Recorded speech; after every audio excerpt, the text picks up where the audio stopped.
Programme ॾात अनोखी असां मां जो मेज़बान अमर पीरज़ादो।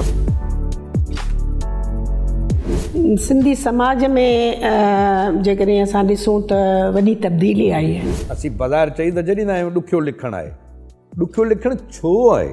उनजो सबबु आहे। घर में रोल मॉडल आहे त उहो उन्हनि जो पीउ आहे, उन्हनि जी माउ आहे। मां पाणी आहियां, मूंखे कूज़े में बद न कर, वहण ॾे, मां अॻिते वधण लाइ आहियां। इंस्टीट्यूट बि जेके आहिनि हाणे ॾिसनि था त जेकॾहिं अवेयरनेस वधे थी, स्ट्रेंथ घणी अचे थी, त उहे बि उन हिसाब सां उनखे पंहिंजी डेवलपमेंट बि करनि था। तव्हांजो गज़ल मूंखे वणियो ॾाढो, मां सोशल मीडिया ते पढ़ियो, जंहिंमें राति हुई वारो रदीफ़ हो। बस लिखण जी राति हुई, कल्ह लुछण जी राति हुई।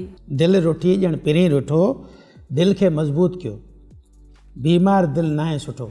जेके इदारा आहिनि उहे अहिड़ा प्रोग्राम कनि त आर्ट रेजिडेंसीज़ कराइनि ऐं उहे रीजनली कराइनि। ऐं केॾांहुं जे ॾिसंदुसि बि त ॾिसंदुसि तो ॾांहुं। वाह। या वरी तूं ई खणी चओ त किथे नाही तूं। फ़नी मयार एतिरा खणी असां न बि ॾिसूं, पर उहो पंहिंजे ज़माने में त वॾा ग़ैर मामूली मौज़ू हुआ, तरक़ी पसंदी जा।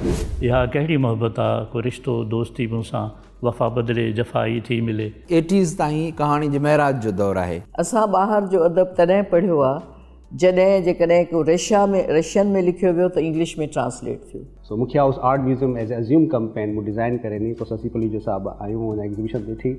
सिंध ऐसा तो नहीं था कि लगे प्यास तो पीने के लिए प्यासे को पानी न मिले। असां वटि मज़ाहमती शाइरीअ खे शाइरी सम्झो वेंदो आहे, बीइंग अ आर्ट फॉर्म। न मज़ाहमती शाइरीअ खे शाइरी भली सम्झो वञे, पर मज़ाहमती केरु ऐं कंहिंजे ख़िलाफ़ थो करे।